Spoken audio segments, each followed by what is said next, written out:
जय श्री कृष्णा।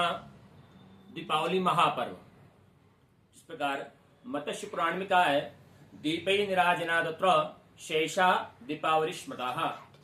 दीपकों के द्वारा जो हम आरती करते हैं, निराजन करते हैं, उसी को दीपावली कहते हैं। किंतु दीपावली पर्व संपूर्ण भारत का एक विशेष महापर्व है, जहां एक बड़ा त्योहार भारत में दो दो अलग अलग दिन मान्य हो, यह स्थिति भी यदा कदा कभी ही उत्पन्न होती है। वह एक रूपता हेतु पुरुषार्थ चिंतामणि का हम जो मत, उनका जो वचन है वो ग्रहण करते हैं, उनका जो चयन करते हैं। और वह सदमार्ग सूत्र कहता है कि अगर प्रथम दिन ही प्रदोष व्यापिनी अमावस्या हो, परंतु दूसरे दिन अमावस्या 3.5 पहर से अधिक हो और प्रतिपदा वृद्धि गामिनी हो, तो प्रथम दिन की प्रदोष व्यापिनी अमावस्या को छोड़ करके दूसरे ही दिन ग्रहण करना चाहिए। इस नियमानुसार अर्थात द्वितीय दिन अमावस्या 3.5 पहर से अधिक है और प्रतिपदा वृद्धि गामिनी है, इसलिए प्रदोष को स्पर्श भी करती है, सूर्यास्त को भी स्पर्श कर रही है अमावस्या। तो प्रथम दिन की प्रदोष व्यापिनी अमावस्या को छोड़ करके हमें मंगलवार 21 तारीख को ये संपूर्ण भारत में दीपावली पर्व मनाना चाहिए। ऐसा भी हमें प्राप्त होता है।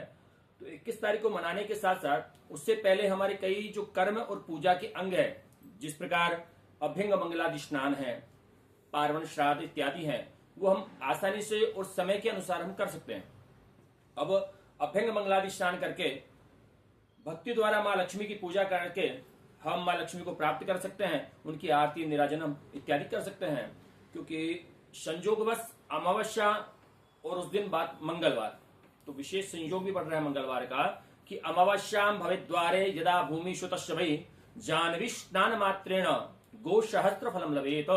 अमावस्या में यदि मंगलवार हो तो गंगा में स्नान करने से 1000 गोदान का फल प्राप्त होता है। ये हमारा निर्णय सिंधु शास्त्र कहता है इस प्रकार का कि मंगलवार के दिन अगर अमावस्या है तो गो सहस्त्र गोदान, हजारों गोदान का 1000 गोदान का फल हमें प्राप्त होता है। इस प्रकार एवं प्रभात समय है तो आवाश्यम नराधिपा कृत्वा तो पारण श्राद्धादि क्षीर ददादिभिः। वहीं पर इस प्रकार अमावस्या के प्रातः काल में दधि, क्षीर, घृत आदि से पारण श्राद्ध करना चाहिए और अभ्यंग मंगल आदि स्नान करना चाहिए। उसके बाद प्रदोष समय में हमें दीपदान इत्यादि करना चाहिए। श्वेत वस्त्र धारण करें, मां लक्ष्मी की स्तुति पूजन करना चाहिए। आगे करें तो तुला संस्थे सहस्त्रांशो प्रदोषो भूतदर्शियो उल्का हस्तांदरा कुरु पितृणाम मार्गदर्शनम। तुला के सूर्य चतुर्दशी अमावस्या प्रदोष समय मनुष्य हाथ में उल्का मसान लेकर के और वो अपने पितरों को रास्ता दिखाता है। जो दोनों दिन अगर प्रदोष है तो पराग्रहण करनी चाहिए।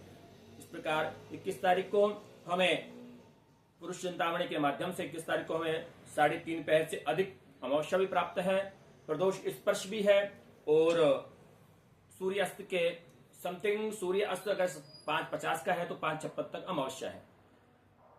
रात्रिकाल जैसे चित्रा नक्षत्र का बहुत योग बताया गया, तो चित्रा नक्षत्र के साथ रात्रिकाल हमें स्वाति नक्षत्र भी हमें प्राप्त हो रहा है। दूसरा, तिथि तत्व के आधार पर एकदंत रात्रि के योग में अमावस्या दूसरे दिन हो तब पूर्व दिन की त्याग करके दूसरे दिन शुक्र रात्रि को करें। 2 दिवसीय प्रदोष काल है तो आधी रात के समय घरों में आश्रय लेने के लिए मां लक्ष्मी घूमती है, इसलिए मनुष्य अलंकारों से युक्त होकर पुष्पमाला से सुशोभित होकर चंदन लगाकर दीपकों से प्रकाश का उत्सव करते हुए जागते हैं। और रात्रि काल में आधी रात बीत जाने के बाद मनुष्य की जब आधी निद्रा से तत्पर होने के बाद नगर की जो स्त्रियां हैं, नारियां हैं, शूप आदि का वादन बजाने के बाद घर के आंगन से प्रसन्नता के साथ अलक्ष्मी दरिद्रता को निष्कासित करती है। इस प्रकार हमें 21 तारीख का ये मत प्राप्त होते हैं। अपितु 20 तारीख में देखें तो 20 तारीख के अंदर प्रदोष व्यापिनी हमें अमावस्या प्राप्त होती है और पूर्ण रात्रि और दूसरे द्वितीय दिन भी हमें प्राप्त होती है। किंतु अगर हम 20 तारीख का अगर हम अमावस्या को प्राप्त करने के बाद दिवाली उत्सव करते हैं तो अब ये अभ्यंग जो हमें मंगलादि स्नान बताया गया, ये पार्वण श्राद्ध इत्यादि बताए गए, इस अंग से हम वंचित हो जाते हैं।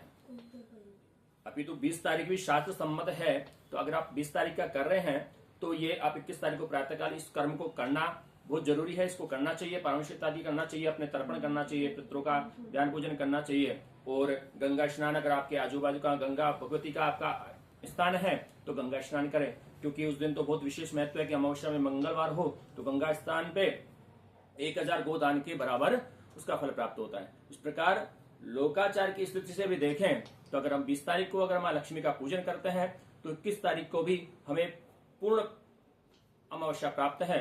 तो हम जिस प्रकार ग्रहादि देवताओं की प्रतिष्ठा भी करते हैं, कलश वरुण इत्यादि की पूजन इत्यादि करते हैं, लक्ष्मी का पूजन इत्यादि करते हैं, तो द्वितीय दिन में हम उनका विसर्जन करते हैं तो द्वितीय दिन में हमें अमावस्या प्राप्त है। तो संशय यह भी हो जाता है कि हम द्वितीय दिन अमावस्या के दिन लक्ष्मी जी का विसर्जन कैसे करें। तो इस पर भी विचार अपने जो आपके नजदीकी आचार्य लोग हैं उनसे भी निर्णय लें, और अगर उनका मत है तो आप निश्चित रूप से करना चाहिए। तो 20 तारीख का भी आप हर्षोल्लास के साथ ये पर्व मने, और 21 तारीख का जो मेरे अनुसार या शास्त्र के अनुसार जो आपके सामने है, जैसे निर्णय सिंधु है और ये ब्रजभूमि पंचांग है, राजधानी पंचांग है, अपितु शताब्दी पंचांग के अंदर भी मैंने देखा कि शताब्दी पंचांग के अंदर भी 21 तारीख की लिखी हुई थी।